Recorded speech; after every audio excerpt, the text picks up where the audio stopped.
Greetings and good morning, everyone. Welcome to the last day of the Stockholm Forum. You've joined the session on inclusion. What have we learned? My name is Rachel Madenyika, UN representative for the Quaker United Nations office. I'm also hosting this session with my colleague Cedric, Senior Research Fellow at the Norwegian Institute for International Affairs, and he's also Senior Advisor for Accord. I'd like to welcome you all and to acknowledge and to thank the Swedish Ministry for Foreign Affairs and CIPRI for bringing us together. We very much appreciate the energy and effort that has made this forum a great success. You've joined us today on a topic of inclusion. Inclusion is recognized as being central to peace building and conflict prevention. Although it is a term that is still evolving, inclusivity is not a new concept. While many different actors have varying perspectives and understanding as to why inclusion is important, their actions can all be mutually reinforcing. So for instance, peace builders understand inclusion as a requirement for processes to address root causes of conflict, while development actors see it as essential for long-term poverty reduction. Human rights promoters, on the other hand, advocate forms of group inclusion as integral to the commitment of equality. It is always imperative to understand that effective peace processes do not mean including all parties, but rather making informed decisions about why, who should be included, in what, and how. On that point, I'd like to hand it over to my colleague Cedric to introduce our distinguished panelist, to further unpack forward thinking in the relevance of inclusion, the need to strengthen consensus, and to better understand what inclusion means in practice. So I'll hand it over to you, Cedric. Thank you so much, Rachel. Good evening, colleagues who are in Japan and the Philippines and in Asia. And good afternoon for our colleagues from participants from Africa and Europe, and good morning to those of you. I see we've got people from Colombia and from Americas and from North America. So welcome to this session. We've got a very interesting panel, and of course, I think a key topic in peace building that we're going to discuss this afternoon. I'm going to introduce the panelists as we turn to them. What we've decided to do is to not start with kind of lengthy opening statements, but go into the questions right away. And as I ask a question to a panelist, I will introduce them at the same time. I'm sure you're all familiar with Zoom at this point. In this format, there's, in addition to the chat function, there's a special tab at the bottom for questions. So please pose your questions there. They will be visible to everybody. You can also engage with each other there there or in the chat with comments on the questions asked and so forth. So do have a running conversation on the sidelines in addition to the main conversation on screen. So the first question that we're going to pose is in the context of inclusion. One of the key issues always comes up in terms of who should be included. So for instance, in the context of peace talks, the question is who should be included in peace talks and negotiations, and why should they be included? I think perhaps kind of quite a broad question, but good one to start us off with and get us into the discussion on the topic. Emma Bet, are you with us? I don't see you on the screen. Yes, Cedric, I hope you can hear me. Yes, I can. Excellent. Excellent. So our first panelist is Emma Bet Getachew. She's the Ethiopian country program manager for the Life Inclusion Institute. So Emma Bet, if we can turn to you, 3 minutes, please. And what is your take on that first opening question? Thank you, Cedric, and thank you for having me. And it's a great pleasure to be on this panel. So we all know that peace agreements, negotiations, or peace talks in general are the beginning of an end to conflict or civil wars, and they're by no means panacea for conflict or ending conflict, but it's a beginning, a start, and the first step to shape sustainable peace by providing the necessary framework for political, economic,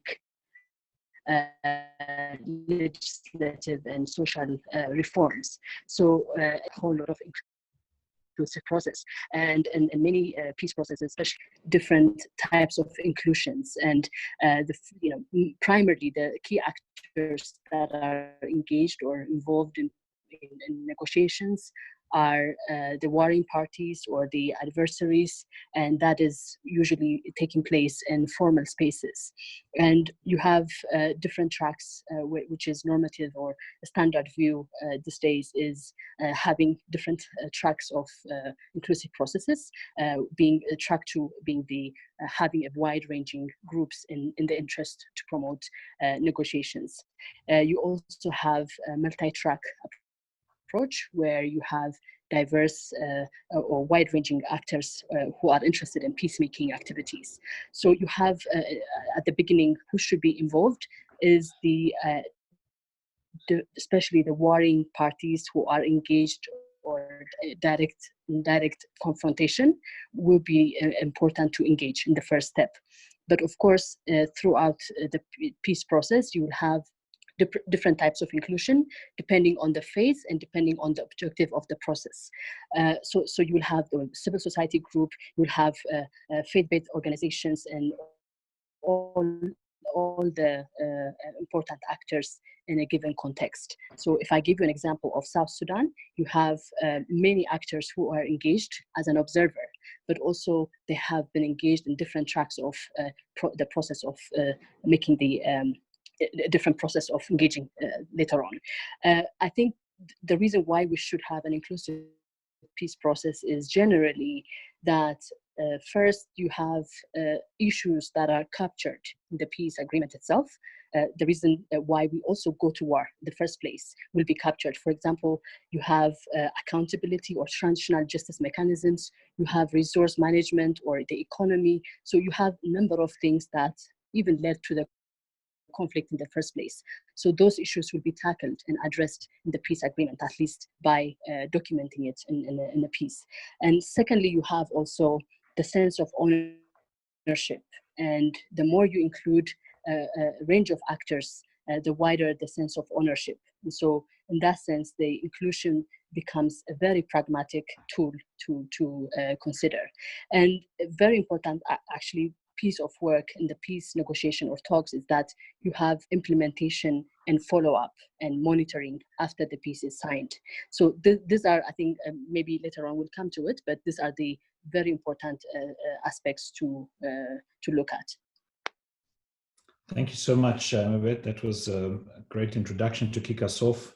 Good reminder of, the inclusion also depends on the different tracks that we're talking about, and the accountability and ownership issues. I like the concept of the more you include, the wider the ownership. That's great. So next we're going to go to Christian Cito. I'm going to try your surname, Christian Cirhigiri. Please help me there. Christian is with Conducive Spaces for Peace. He's the program advisor, I know, amongst others, for the program in the Democratic Republic of Congo. Also spent a long time in Colombia. So Christian, same question to you. And from your experience, who are we talking about when we talk about who should be included and why? Thank you very much, Cedric, for that candid introduction. And thank you so much for the ministry, Swedish Ministry of Foreign Affairs, and to CIPRI for bringing us all together. I'm really, really happy to be in this space, and I'm really glad that we are really talking on a topic that concerns a lot of the work that I have been particularly involved in. And when you talk about inclusion, I would like just to say it, first of all, from the perspective of Conducive Space for Peace.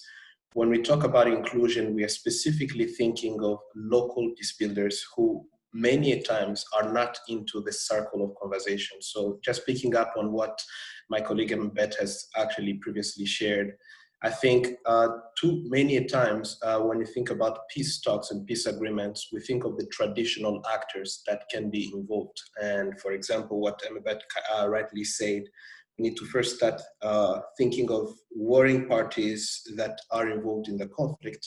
But I think it's also important to look at those that are affected by the conflict, and more specifically victim groups, and more specifically organizations that are advocating for rights.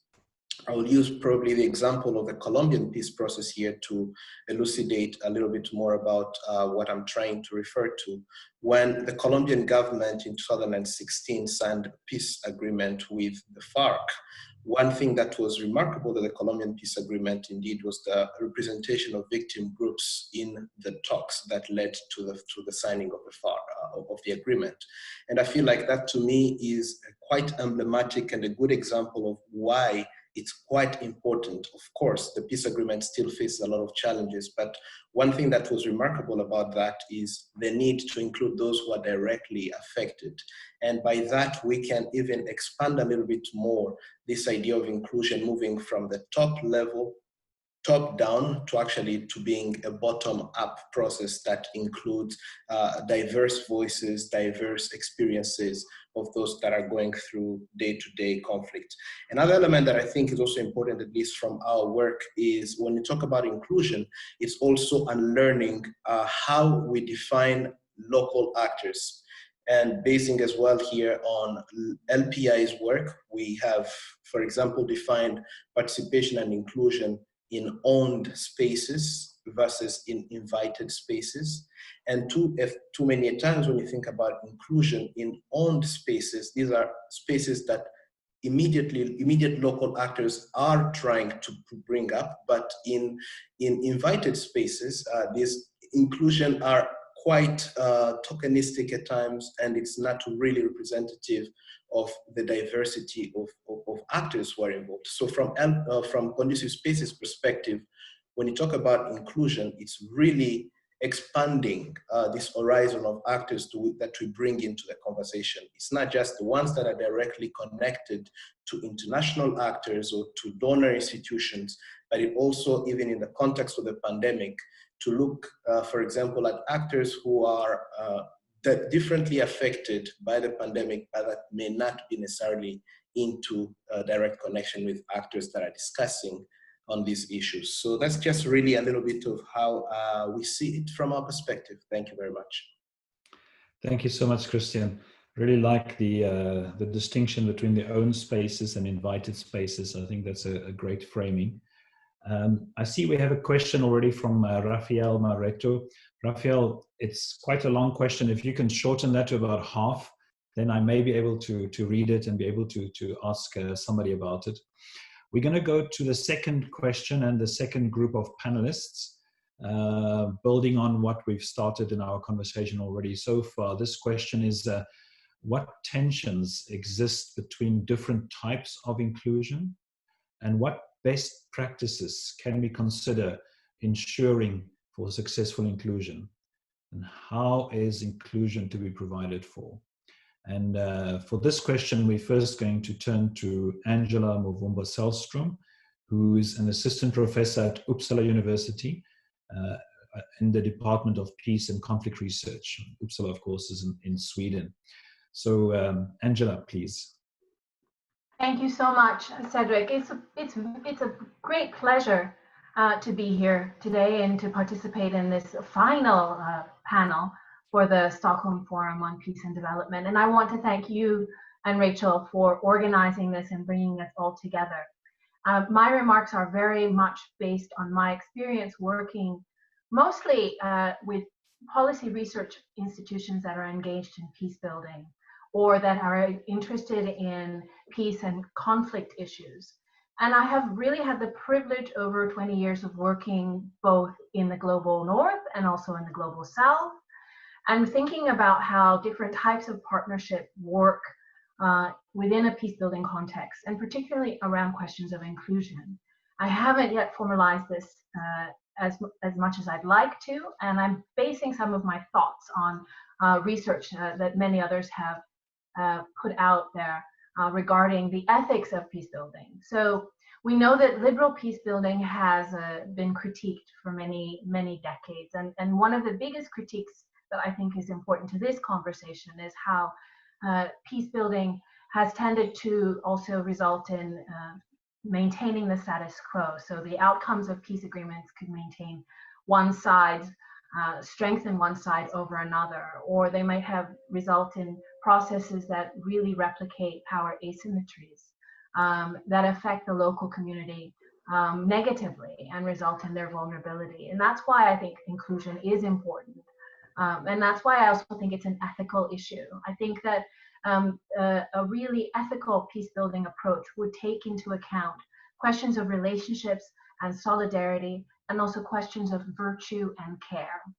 And what do I mean by that? I mean, well, in contrast to the way we do peace building now, we do peace building now regarding sort of more from a consequentialist point of view, to try to sort of get to the outcome. The final peace agreement is important, or the meeting our results-based models is important.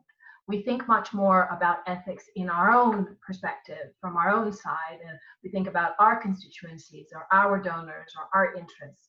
We don't do a lot of perspective taking, where we actually take on the perspective of the other side or the other actor. And this also limits our ability to really engage with the diverse actors that are really important in informal processes, but also in formal processes. So what I'm really kind of advocating is an ethical approach to peace building that engages with moral reasoning, because we as individuals, we are engaging in peace building as social actors. We think of moral reasons for doing things, and we do this implicitly and indirectly, but we don't really talk about it, and we don't really hold ourselves and one another accountable for our moral reasoning. So my kind of push is that we begin by stopping to focus so much on maximizing impact, or by so much, but actually start by doing things like thinking about relationships and building solidarity between ourselves and local actors, or local actors and international actors. We also need to think about the relationships that exist within these peace building spaces between different types of communities, between men and women, between faith-based organizations and secular NGOs, between government and the public sector and the civil society, and finding real ways for those relationships to really flourish. And then lastly, we need to also begin to start thinking about care and think about really the vulnerabilities and the trauma that is experienced by these different actors in these institutions, in these processes. And I think by doing that, our approach to inclusion will be much more ethical and much more salient and much more kind of viable in terms of meeting our ambitions of being inclusive. Thank you. Thank you so much, Angela. Very interesting ethical approach that you're contributing to the discussion, and also I guess what I would frame as a kind of a awareness of do no harm, or do no harm principle approach to thinking and working on inclusion. Thank you so much. And next we're going to turn to Abel Learwellie, who is the Executive Director of the Camp for Peace in Liberia. Abel, I hope I got your name right, your pronunciation right. Please, floor is yours. Thank you so much. You got it right. Well, let me quickly extend my thanks and appreciation to the organizer of this forum. And I'm very glad that I can be a part of this national conversation.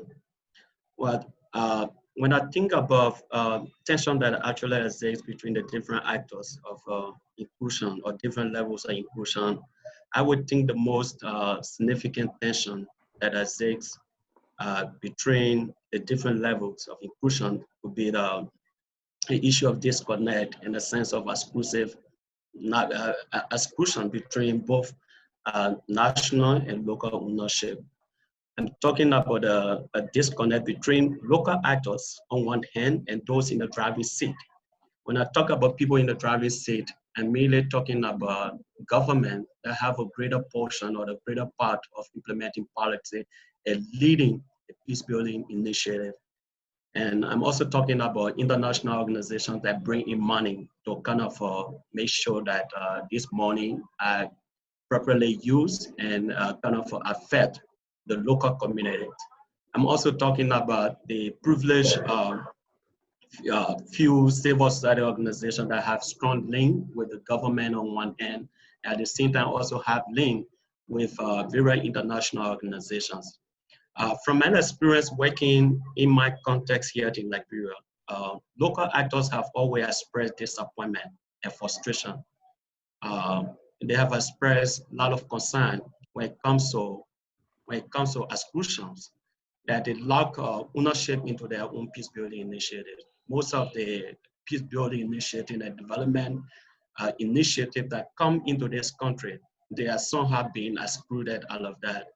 And one thing we should note here is that whenever certain a segment of the society or the population feel excluded from the process, they tend to give a kind of a cold shoulder to that process. We have seen that here in Liberia most often. I will just take you back to the level of work that the United Nations take in this country. The UN helped us to bring our civil war to an end here in 2004, and subsequently helped us to transition all through a democratic elections. And now under that, they also help the government is setting up, designing policies and trying to kind of build up our national security. They have been building out the security settled reforms and all of that. At the local level, there were also some substantial work that was done. Take for instance, building hospitals, building clinics and schools, and trying to upgrade youth centers and all of those kind of things. But one thing we realize is that local actors have often expressed disappointment in as much as they consider all of these peace building initiatives to be very crucial and very useful to them. They feel that it was completely different. They saw it to be completely foreign. So they did not really take it very important. They felt that they were being left out of the entire process. So when it comes to that, we see that the best thing we can do as peace building actors is to always ensure local inclusion. As other speakers regularly said, this process is very important because local actors are people who were born and raised in the community in which peace building programs are mainly intended for. So they have the best strategies, they know what to do and have to maintain and to sustain those programs. So we think that the context of inclusion should actually begin with local actors. What external factors can do, like international organization, is to kind of facilitate a process that will promote dialogue and a conversation between both the local and the national so that they come to understanding as to how they can properly handle the process in moving forward. Another thing we also see is the issue of communication. There's a lack of communication always between development partners and implementers and all of the local levels. I was part of a team here in 2015 conducting a research around the issue of the peace building fund in Liberia. And we were trying to know to what extent the peace building fund have affected the life of the people at the local level. You'll be surprised that in most of the satellite villages where we travel, we asked the people what impact have the peace building fund have on their life, and they told us that they were not aware of the peace building fund or the peace building initiatives. All they see is wrecking on vehicles that flood their street and so forth. So this brings to our attention that most often local actors are not really taken very seriously. And until we take them seriously, we see that most of the peace building initiatives will be very difficult to kind of be sustained. So we need to have everyone on board, including the youth, including the women, including people with disabilities. We need to have all of these people on board and to kind of get their voices heard and to see how inclusions can be promoted.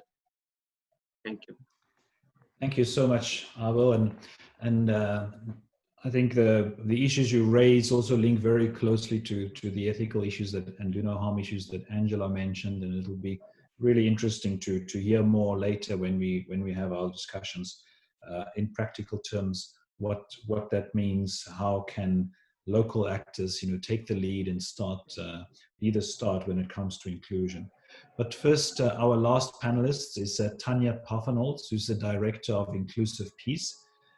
Tanya, perhaps you can share with us some lessons from inclusion from your work, and some challenges that you've experienced. That will be very useful to hear from you, from the work that InclusivePeace has done in this area. Tanya. Thank you very much. Thank you, Rachel and Cedric, for organizing the conversation. Yes, I'm speaking sort of with the head of having been involved in peace processes for the last 30 years, both as a researcher and somebody advising in processes, both sort of in track one, but also with local organizations. For me, there are two key lessons, if I want to be brief. And the first one is we have the best ever policy frameworks in the world, from especially the Sustaining Peace agenda, which is for me like an overarching framework that unites the youth, the women, peace and security, the SDG, all these agendas. It's perfect. Inclusion is all over. Second, we have, and you see this also, that today no UN envoy would ever do a peace process without an inclusion element. You would never see a peace building organization not talking about inclusion. On the contrary, everybody is now an inclusion champion. So we are very far on the wording. Second, what's the result of all this? That's the second lesson is we basically see add-on inclusion to a system that doesn't really function. So add on, for example, Syria, you see the civil society support room, you see women advisory bodies, you see a lot of consultations happening all over with civil society, some reports handed over, but we don't really see the results of it in the resulting agreements. And everything you have said before, my colleagues on the panel, is like, where are the local actors really speaking? You're kind of shuffles in separate spaces. That's what I call, there's a lot of invited spaces and there's not a lot of claimed spaces to really do change. So what are the key challenges, if that's other lessons? The key challenges are, in my view, the first one is that the international system is basically not really functioning. Why is it not functioning? Because I think my issue is here, we are really having, what we see is it's a wrong understanding of what peacebuilding is. Peacebuilding is not a linear thing that starts with pre-negotiations, negotiations implemented. No, peacebuilding, and we know that from research over the last 20 years, that peacebuilding is a repetitive negotiation that takes place in different spaces at different times. And it's not just about now complaining about the overfocus of track one. No, it's about really a different understanding of peace building that is linked to the Sustaining Peace agenda. It's about how do we create collectively inclusive societies. So if that is the understanding, then the way we do it is not really conducive. And that's my second challenge. What I see is that the how question is dominant. How do we include local actors? How do we get women at the table? How do we do consultations so that the victims can speak? That's a lot of requests we are getting all the time. But the real question is, why are we asking this question? What's the goal of inclusion? Where do we want to go in this society? Where do you want to go in Liberia? Where do you want to go in Afghanistan? Where? And what does it mean? For example, if we see currently the discussion in Afghanistan on preparing for the inter-Afghan talks, what we see here is that there's a lot of question of what's the right modality to include now victims, because we have learned this from Colombia. What is the right modality of that? All this will end up in a nice report to the sort of guys in the room. So instead of asking the question, what is at stake in Afghanistan for an inclusive society? It's women's rights, it's human rights, we know that. It's the inclusion of actors into the institutions that are created afterwards. So what is the best strategy of reaching that? Maybe inclusion provisions in the agreement that are safeguarded and monitored are more effective than a civil society support room. Or what kind of lobby can civil society do? So all sorts of things that can be done that are very different, or is maybe a national dialogue a better framework than a sort of old-fashioned peace process? So these are questions we should ask. Thank you so much, Tanya. Really, really interesting to put those systemic issues on the table. and to emphasize this distinction between a kind of a technical or a process approach versus the question about why do we want to include people in a particular reason? What is it we want to achieve? I think we've really set a lot of issues on the table. I hope we can come and unpack a couple of them. We've got one question so far from Raphael, which I will read out and see who can respond to that. And then we can take some more questions, and we can also ask questions to each other. Raphael's question is very specific to Colombia, so I don't know if Christian or anybody else can speak to that, but he's asking, or he's pointing out that the DDR and SSR process, which the UN is helping with, has not, I think he's arguing, has not sufficiently included some of the non-state armed groups and organized criminal groups. And this has resulted in an alarming rearmament of factions in Colombia. And so I think the question is, how can we deal with some of these actors, non-state armed groups, organized criminal groups? Can we include them? How can we include them? How do we deal with them? I remember in the South African context and the Burundi context, one of President Mandela's kind of wisdoms when it comes to mediation was, anybody who can spoil the process should be included, and is somebody that we should be talking to.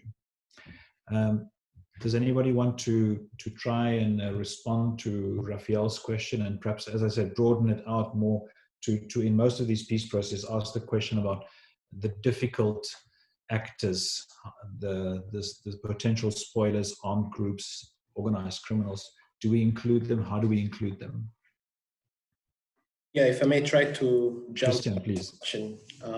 Thank you very much, Raphael, for asking. And one thing that I would like to maybe start by saying is that every context is different, and it's really very important to bring the question in terms of its own context. The Colombian peace process, as we all know, some of us know, it has been one historic peace agreement that has summarized basically the 52-year conflict, but we know also that after the signing of the peace agreement, there was a shift of a change in power. So the President Santos government, which actually signed the peace accord with the FARC, eventually is not currently the one in charge right now. So there's been also a change of focus in terms of political priorities with sustaining the peace agreement. And I think this is really the framing of how I think the challenge of the UN has been facing in integrating former combatants from the FARC and from other armed groups into a proper DDR and SSR conducive framework. And I think in a large sense, this is also speaking to the systemic challenges that the Colombian conflict has faced for years. And this is true that in the Colombian context, many armed groups have been marginalized, and so many of their dissents have not been reflected in the peace agreement. So these really come back and back again in a cycle. And the question is, to what extent, as maybe framing it to Tanya's question, to what extent is the peace agreement able to respond to the specific needs of these armed groups, and to what extent is the UN itself seen as a neutral actor in enabling rather this reintegration SSR process?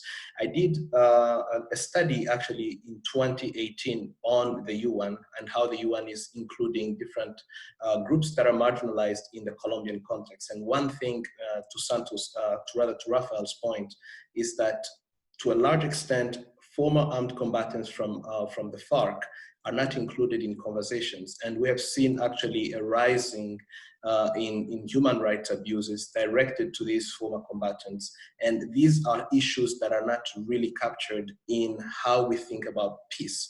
And I feel like, as he's pointed out, these issues are leading again to greater fragmentation, because they are perceiving rather the UN and the current government complicit with the killing of former combatants. And I feel like that's really something that is coming to weaken the whole DDR and SSR process. But again, this is a very complex question. It's really hard to bring it into few answers as to how the UN can facilitate it, knowing that it's also viewed, has different perceptions from local actors about its role in the whole SSR and DDR process. Yeah.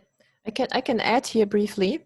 Basically, it's linked to the approach the Colombian government and consecutive Colombian governments have on how they do peace building and the peace process. That means like piece by piece agreements with separate groups. They have so far not have a holistic approach of saying we have a problem with this and this and that and how we solve it, but they have said, okay, we solve the M19, we solve this one, now we solve the FARC, and then we solve the ELN, and then afterwards we think about the criminal groups. So, and this is the problem because also the different agreements, I know the ELN process is now sort of on hold, but if it would have been going on, it would have had some tensions between the results of the FARC process and the ELN process. So that is a key problem. That's the way, that's what I mean. It's a linear sequence process, A after B after C after D. And it's not saying like we in Colombia need to get to an inclusive society. And so how do we treat this together? What kind of dialogue do we have, for example, on the inclusion front with the opposition at the time that is now in government?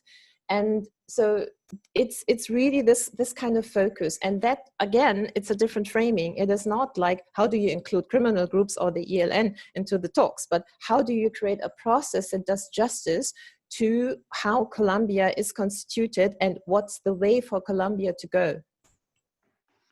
Thank you very much. And I think we see the same, to some of the same, perhaps in the Philippines and in Myanmar, this kind of, different negotiations with different groups.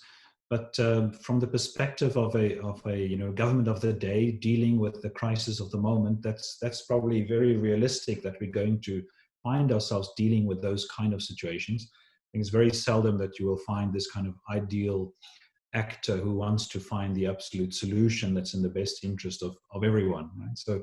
So I think what we're seeing is a very realistic or a real problem that we need to deal with.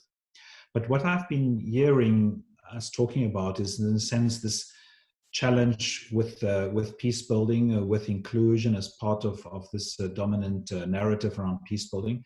And I've heard some people like Tanya emphasizing the kind of larger systemic issues. And how do we deal with it? The fact that the international community normally has this formal approach, and then maybe they have this add-on of inclusion. But I've heard Abel and others speak more about dealing with this very much at the local level with local communities, perhaps abandoning almost the kind of international effort because they see that as so fraught and unuseful. So I see this kind of two strands, some people working on this international framing or narrative or level or panel space, and some working very much at the local level. Is there better ways in which we can link those two up? I'll add to that question that Jago has added also to the question and answer session, where he's saying he's very interested in this kind of relational approach to peace building. And is it possible, perhaps, let me just open that up again.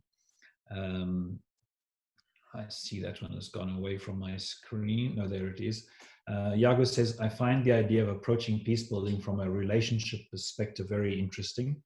Can this be accommodated by making sure that the parameters of ownership are set in line with human rights procedures, norms, and laws? So perhaps we have this relationship question, but then also the question of how to bring the local and global together, or if that is even desirable. Abel, and then Angela.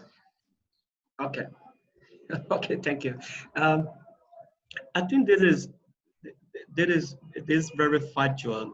As Christian regularly said, the context of inclusion could be different at different levels. But I think on a broader level, in bringing local actors and international actors together for a common front is very crucial to this building process.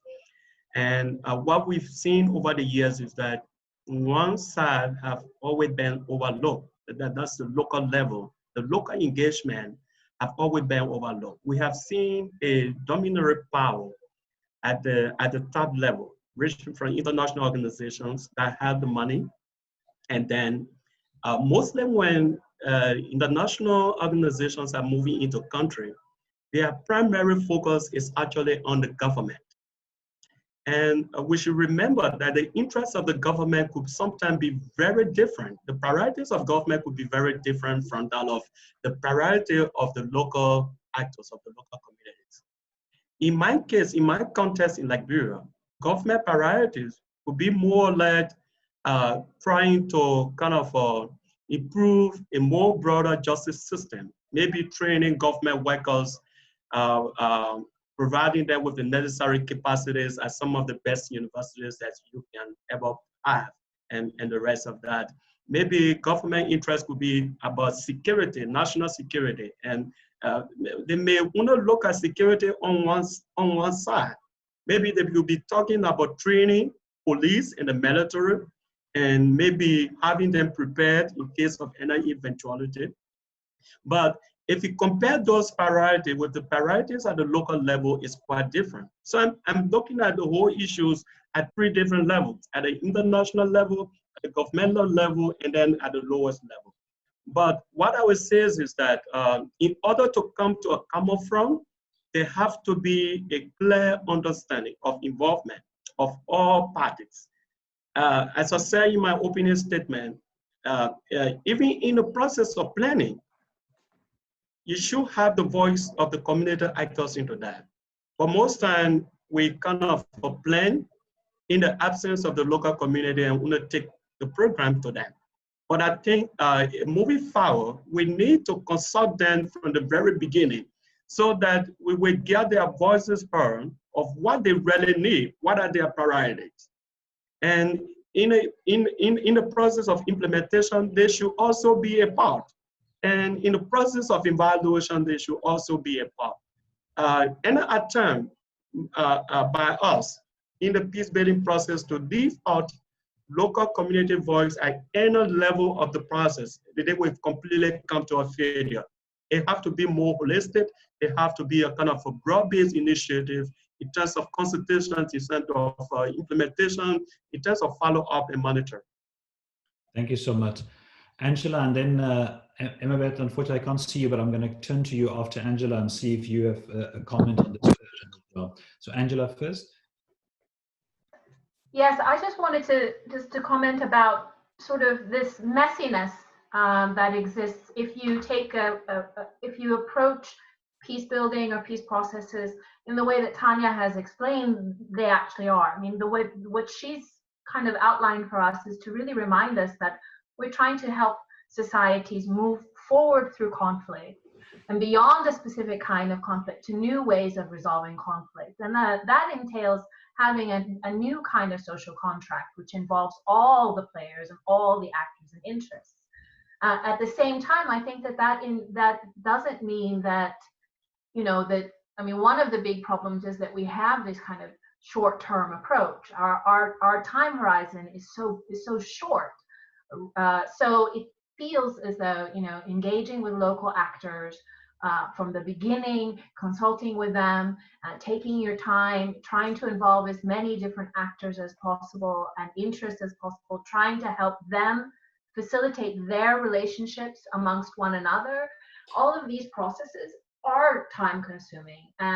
They're not necessarily more costly than a recurrence of conflict, but they are time consuming. And so I think that one of the things that we should think about is really really embracing the findings that have come from research about how long these peace building processes are, how much investment we need to do in terms of giving societies time to really transform. And that maybe that will allow us to really take into account the need to really consult at the local level. So I just wanted, I don't think I answered the other question well, but I just wanted to add that. No, that was great. Thank you very much, Angela. Emma-Beth? Yes, I think, so just regarding the connection or the link between what happens at the peace talks to what happens at the ground. And exactly as Abel mentioned, there needs to be a communication and inclusive participatory process of local actors in this exercise. So, for example, when I intimately followed the South Sudan peace process, and if you compare it when the process started right at the beginning, the level of inclusion, the level of discussion, the quality of contribution or inputs were less when it comes to the diverse voices. And every step of the way, there was a lesson learned or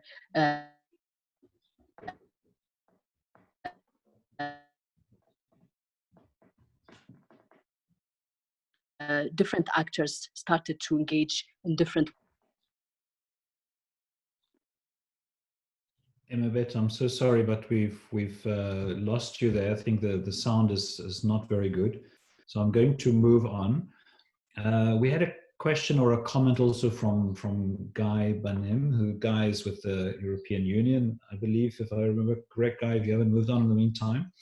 And he says that he's picking up or plagiarizing from a comment that Marika Schumer made yesterday in another Stockholm Forum session.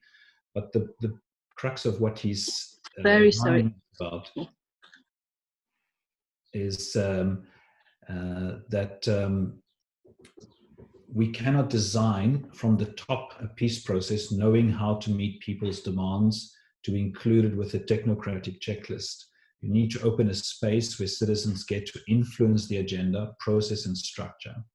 Is this what we are talking about as claimed space as opposed to invited space? And I think that's very relevant to what we've been talking about. And again, I see the tension here, perhaps between the kind of, I don't know, national dialogue processes or other type of processes which are more open-ended and which provide for this kind of emergence of issues coming from the bottom up that Christian referred to earlier as well and that Abel has emphasized, versus the more controlled formal negotiation processes that, you know, governments and the UN and others are keen to control, and perhaps where they then have this kind of added inclusion on element to improve perhaps accountability or to respond to some demands and pressures that the international community place on them. This tension between the kind of more open-ended national dialogue processes and the more formal negotiation processes. And of course, these are perhaps sometimes parallel or the one follow the other, so they are different tracks, as Emabet also said in the beginning, so they don't necessarily need to be resolved.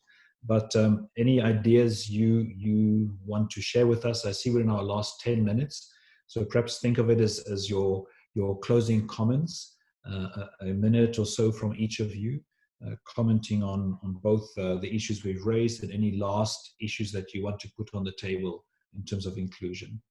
And let me start from the reverse order. I'll start with Tanya. Yeah, thank you. Maybe to bring it together with an example. And there's a lot of, we have put together all this research knowledge and did a lot of online consultations with civil society all around the world in the last 2 years.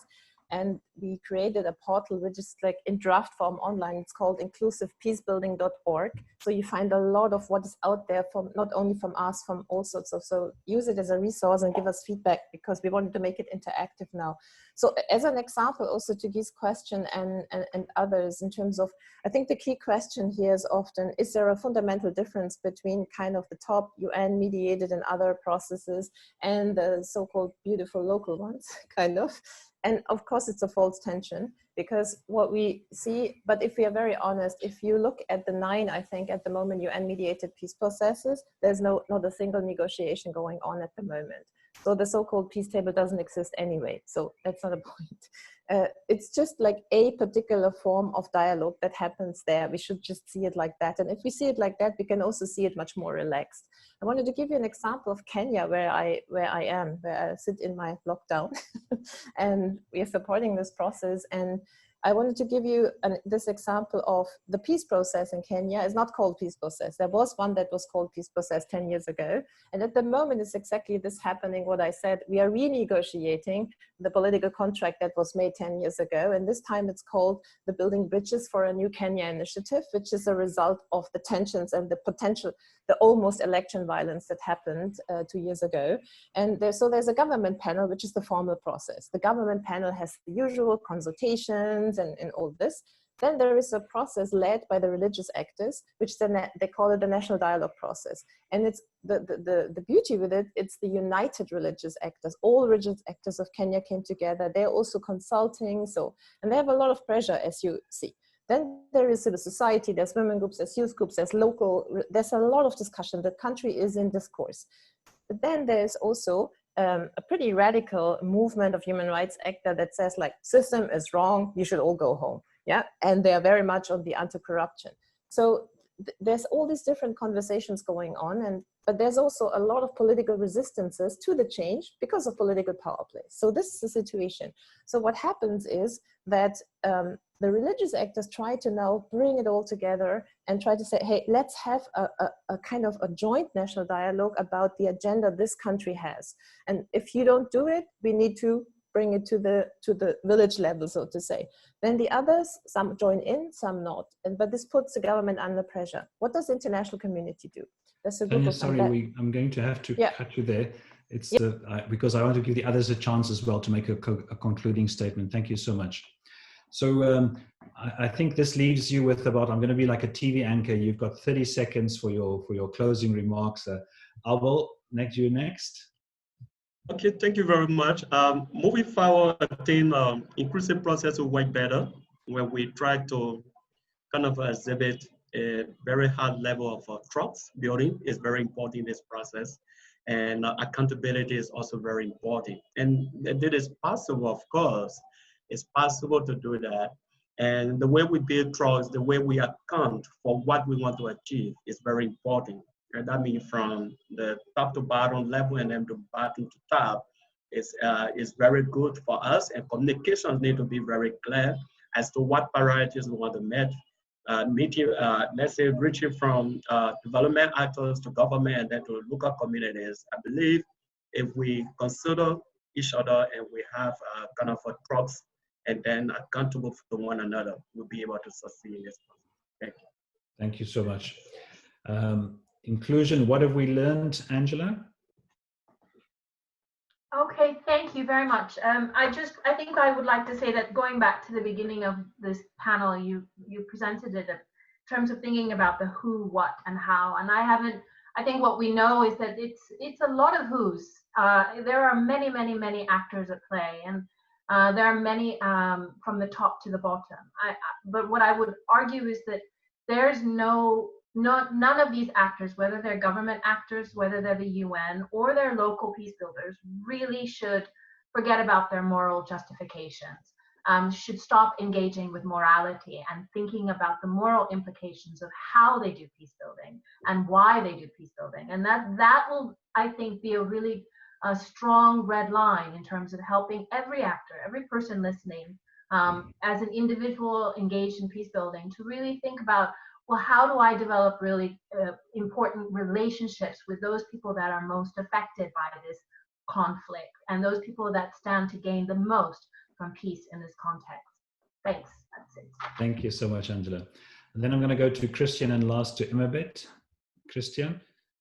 Well, I just want to say thank you again for giving us this opportunity. It was really very fantastic discussion. My own closing remark has to do with what Angela has just said right now.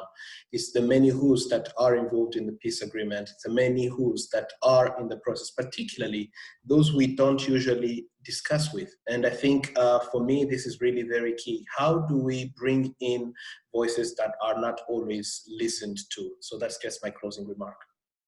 Thank you so much, Christian. And then Imabet, and I'm going to go to you as well, Rachel, if you would like to make some closing comments as well. Imabet? Thanks, Cedric. So I think the key lessons over the years is, one, you have all these international and regional instruments. For example, the UN Security Council Resolution 3025 is very important to have, because the mediators, negotiators will use that instrument to enrich peace agreements.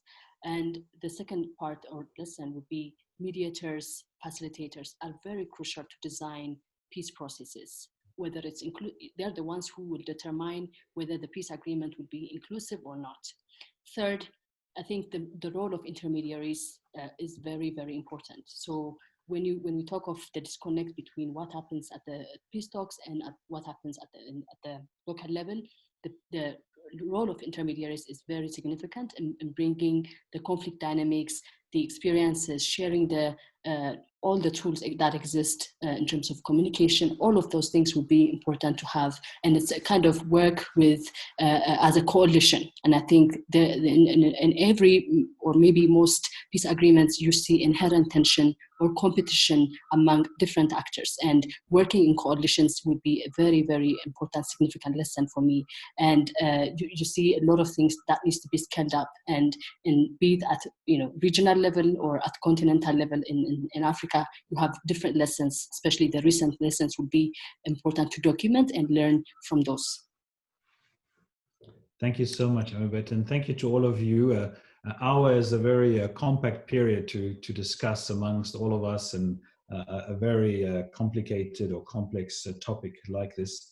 I think a number of key things have come out. I've really liked the emphasis on the ethical or normative dimension, linked, of course, to accountability. Issues around ownership, issues and linked there. I really like the distinction between the kind of claimed space and invited spaces. I think that's an important thing to keep in mind. I think Tanya's reminder about the distinction between the kind of technical approach, the how questions versus the why questions, and this awareness of the non-linearity of the process and how to cope with that has also been key things for me that stood out of our conversation. In my own work as well with adaptive peace building, I think in the adaptive peace building approach, the key thing is, if we want self-sustainable peace, then we need to involve and engage the people who's going to have to sustain that peace when the international actors are not there, or when key actors who were parties to the conflict have moved on and have transport. But the key actors that need to sustain that peace need to be included and need to be part of that process. So thank you very much from me. Let me turn to Rachel to hear if Rachel have any concluding remarks. Thank you also for the partnership with Rachel, and thank you to the Stockholm Forum for hosting us. Thanks, Cedric. Just to say thank you again. This has been a very, very constructive discussion. Lots of key points that have come out. And I was just reflecting, I've continued to be reflecting on the coalitions. And I think the UN World Bank report for Pathways for Peace really emphasized that successful prevention is built on the various coalitions. So I think my departing question to everybody to mull over in the coming days is then, how do we build these coalitions given the competing resources, and as Abel mentioned, the need to build that trust. But thank you again. This has been a wonderful conversation, and I'd like to thank again the sponsors and the organizers for this forum. And it's 11:15. Thank you very much. Thank you, everyone.